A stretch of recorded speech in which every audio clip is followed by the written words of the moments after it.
Boost e Tapered. Você já ouviu falar sobre essas características, mas não sabe o que é? Confere o vídeo de hoje que a gente vai explicar exatamente o que é e para que serve e para ver se realmente faz muita diferença na hora de você escolher a sua mountain bike. Bora pro vídeo. If you found the one, you should never give her up. I think it's the way life changes when in love, yeah. I surround my soul. Fala galerinha do pedal, bem-vindos ao canal Bike Pra Gente. Eu sou o Gustavo, para quem não conhece.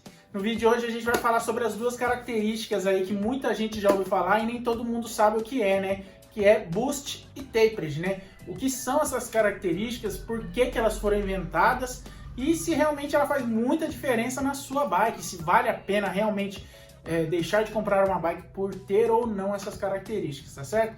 Então galera, antes do vídeo começar rapidinho, eu gostaria de pedir para vocês curtirem esse vídeo, dar essa força pra gente que ajuda a propagar esse nosso vídeo aí, faz com que o YouTube dê valor a mais nosso vídeo e leve ele para longe. Sem essa curtida a gente não consegue se propagar aí pelo YouTube, tá certo? Também se inscreverem no nosso canal aí, dar essa moral, a gente está se aproximando da marca de 1000 inscritos aí, que é uma grande meta da gente aqui, tá certo? Então com a ajuda de vocês eu vou chegar rapidinho e já sou grato de coração por tudo que vocês fazem aqui pro nosso canal, beleza? Então, obrigado pela essa moral. Não se esquece do nosso Instagram lá no @bikepragente, dá uma moral pra gente também lá, a gente tá crescendo no ritmo acelerado no nosso Instagram, a gente traz muitas fotos de bike bonitas lá, então dá essa força pra gente também.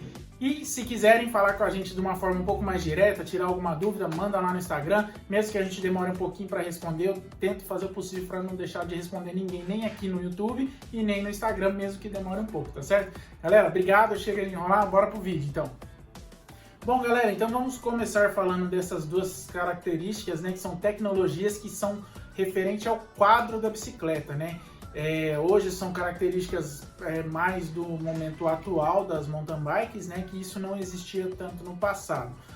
Eu vou começar falando sobre a característica Tapered, tem a ver com a caixa de direção da bicicleta, né? Então, vou explicar um pouquinho por que elas foram criadas e explicar se vale ou não a pena escolher uma bike que tenha ou não essa característica, beleza?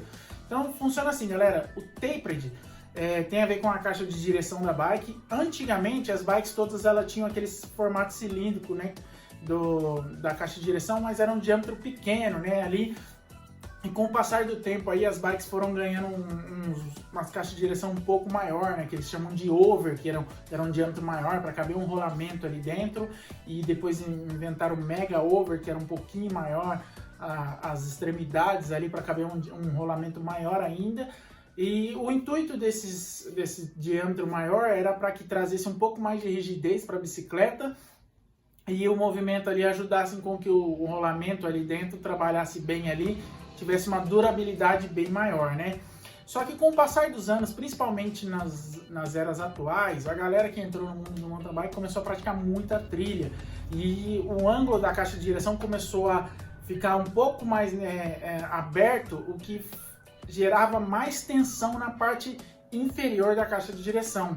Então, para que não precisasse aumentar completamente o diâmetro da caixa de direção inteira, aonde chegamos na tecnologia Tapered, né, que é o formato cônico da caixa de direção, onde a parte inferior dela tem um diâmetro maior do que a parte superior. E por quê que eles não aumentaram o diâmetro total dela? Porque com estudos ali de resistência, de força, onde era com a abertura dali do ângulo da suspensão ali, né, da direção, se observou que a parte inferior era onde sofria mais tensão ali, que poderia ter rupturas e tal, por conta dos terrenos mais acidentados que a galera começou a andar, né? Isso vem do enduro, né? Só que hoje, atualmente, as bikes de mountain bike mesmo, os circuitos de cross-country olímpico, de trilhas técnicas aí de XCO, XCC, estão cada vez mais técnicos e mais difíceis, né? Então, houve-se a necessidade de aumentar aquele diâmetro para dar mais rigidez para a bike e não sofrer quebras ali, né? Então, o Tapered é exatamente a caixa de direção, né? Então, a gente teve a evolução das caixas de direção antigas para over, para mega over e hoje em dia esse formato cônico que é Tapered, né? Então, tá ali especificado exatamente o que seria essa tecnologia. Bom, galera, então agora a gente vai falar sobre o Boost, né? O Boost tem a ver também com o quadro da bicicleta, só que com a parte traseira do quadro, né? Que a gente está falando da balança traseira, onde vai o encaixe da roda traseira, né? Antigamente, as bikes ali, ela tinha aquele sistema de blocagem na parte traseira, que era o que chamam kick release, né? Que é aquele eixozinho fininho que faz a trava da roda, você encaixa ele nas gancheiras do quadro e trava a roda, né? Aí, com o passar do tempo, aí, com a necessidade por conta dos circuitos mais difíceis, técnicos aí, se houve a necessidade, principalmente no enduro, de pneus mais largos. E para passar os pneus mais largos, a gente teve que aumentar a largura da balança traseira da bike, né? Então o que acontece? E fora isso também, as bikes precisaram ser mais ágeis, né? Para passar por esse tipo de circuito com velocidades maiores. Então, para você deixar a bicicleta mais ágil, o entre-eixo dela, né? A distância entre as duas rodas deve ser menor. Só que para você fazer isso, se você diminuir a dianteira, você perde estabilidade, então se diminuiu a traseira. Mas para não perder rigidez também na parte traseira da bike, se aumentou junto a largura, né? Então foi por esses dois motivos, né? Que você abre a traseira mais a bicicleta para passar um pneu mais largo e para manter a rigidez com a traseira mais curta. E diferente do que muitos acreditam, galera, o boost não tem a ver com o eixo passante que hoje em dia a gente encontra em muitas bicicletas, né? Principalmente ali do nível de entrada premium para cima, né? O que acontece? Eles aliaram essas duas tecnologias. O boost é exatamente a largura da traseira da bicicleta. Antigamente as bicicletas tinham uma largura ali de em torno de 130 e poucos milímetros e ela passou para 142 e depois agora para 148, que é o que caracteriza da bike boost, né? Um quadro boost, né? Então, um quadro boost ele tem a largura de 148 milímetros entre as duas gancheiras ali que prende a roda traseira, né? E como eu disse, ela não tem a ver com o eixo passante, né? Porque o que acontece? Antigamente, hoje você encontra aquele sistema de blocagem que é boost, que tem o comprimento de 148 milímetros. Porém, muitos cubos, com o passar do tempo, adotaram esse sistema do eixo passante por dois motivos. Primeiro, que você não existe a possibilidade de encaixar a roda de forma errada, que a gancheira era um corte vertical, que você encosta ele no topo do quadro e fecha a gancheira ali, né? O eixo passante, você tem um furo de cada lado do quadro, onde você passa o eixo passante de um lado, rosqueia no outro lado do quadro, e você não tem como colocar a roda de forma errada, ela vai estar sempre na posição correta, né? Além disso, o eixo passante, que hoje tem 12 milímetros normalmente de diâmetro, ele ajuda a dar mais rigidez na roda traseira, né? Os cubos de hoje em dia ele tem uma passagem direta, né? Não tem aquele eixo fixo que tinha os cubos com blocagem, ele tem uma passagem direta por entre o eixo, que faz com que dê mais rigidez para a bike também, para sofrer impactos maiores, atravessar XCO, XCC, né? Que são esses circuitos com muita técnica e pedras, enfim, e uns obstáculos bem grandes, né? Então, resumindo as duas coisas, elas foram inventadas por conta do grau de dificuldade que as bikes hoje em dia ela vem enfrentando, né? O nível de terreno acidentado aumentou, então as bicicletas tiveram que se adaptar para esses terrenos mais acidentados, né? E lembrando, galera, então o eixo passante não é o que caracteriza a bike como boost ou não. Tem bikes que são boost, porém tem aquele cubo de blocagem ou kick release, né? Que é com aquele eixo fininho.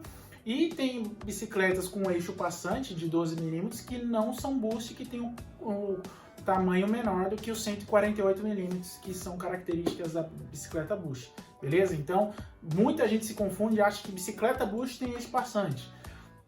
E tem bicicleta que tem eixo passante e não é boost. E tem bicicleta que não tem eixo passante, que é boost. Então, o boost é exatamente a largura do quadro da bicicleta, beleza? Então, agora, galera, a gente vai falar exatamente assim. Quando você for comprar a sua mountain bike, realmente você deixaria de comprar uma bicicleta por ela não ser boost e nem tapered? Ou ser um e não ser o outro? Assim, galera, o que acontece hoje com o aumento da procura do esporte aqui, a gente sabe que tem muitas pessoas procurando bicicleta e os preços estão absurdamente altos, as bicicletas de entrada estão acima de 3, 4 mil reais, então assim, tá uma coisa bem maluca. Só que tem muita gente que vai procurar uma bike de entrada e o pessoal às vezes fala, poxa, mas essa bike não é tapered, não é boost. O pessoal às vezes não sabe o que é e quando sabe mais ou menos o que é, às vezes não sabe se exatamente isso faz muita diferença na funcionalidade da bicicleta. Na realidade, galera, no fim das contas, não faz. Quando você tem uma bicicleta tapered, ela tem uma caixa de direção com formato cônico, que ela tem uma resistência maior a terrenos acidentados, mas não quer dizer que todo mundo que faz uso de mountain bike, né, não usa em terrenos assim. E mesmo os que fazem umas trilhas leves, às vezes não vão sentir nem tanta diferença. Também não quer dizer que uma pessoa que tem uma bike que não é tapered, fizer uma trilha ali média de dificuldade, se ele fizer já vai quebrar, não é uma condição exata, né? Fez, quebrou. Não é assim também, galera, porque assim, a gente está falando que essas tecnologias vieram principalmente para as bikes de competição, que foram trazidas aos poucos para o pessoal que pratica o esporte mais de uma forma assim como lazer ou esporte, né?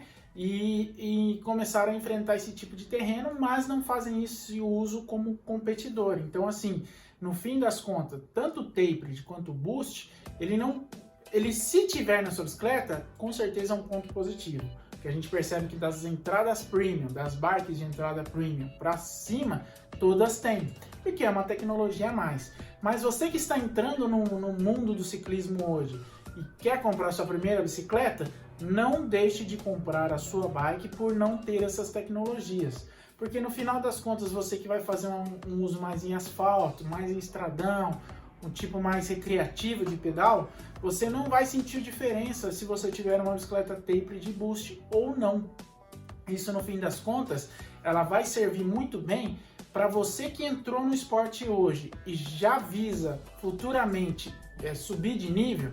Vou começar agora com uma bicicleta um pouco mais básica por contas de financeiro e vou fazer upgrades para ela subir de nível. Então, de repente, para você, no seu caso específico, vale a pena você comprar uma bicicleta com essas tecnologias, porque de repente você só faz upgrades de acessórios e não precisa mais trocar a bike inteira, né? Você pode mudar tudo porque você já tem um quadro com a tecnologia tapered de boost. Mas, no fim das contas, se você não tem essa proposta, você pretende passar 4 ou 5 anos, de repente, com a sua bicicleta para depois pensar em trocar, talvez não vai nem fazer sentido para você deixar de comprar uma bike que às vezes está dentro do preço que você quer, tem a estética que você gostaria, por conta de não ter essas duas tecnologias, porque no final das contas você não vai sentir tanto assim, desde que você não empregue nesse tipo de terreno que exige mais a bicicleta, entendeu? Então, galera, assim, esse foi o vídeo. Eu queria fazer um vídeo mais rápido mesmo para explicar essas diferenças dessas duas tecnologias para o pessoal aí e, no fim das contas, ajudar vocês a conhecer um pouquinho mais as características. Se vocês tiverem dúvida de outros nomenclaturas que está cheio aí na bike, né? Eu vou trazer outro vídeo aí futuramente aí falando sobre microspline e outras nomenclaturas aí que muitas pessoas podem não conhecer, tá certo? Então, se vocês tiverem dúvida de mais alguma aí, deixe nos comentários que eu vou fazer o possível para responder todo mundo, se não com o vídeo, pelo menos aqui nos comentários deste vídeo, beleza? Então, obrigado por estar até aqui no vídeo, galera. Se inscrevam no nosso canal com essa bolinha que está aparecendo para vocês. Tem um vídeo sugerido para vocês de cada lado aí para continuar maratonando no nosso canal. E a gente se vê na próxima, né? Obrigado, tchau, tchau!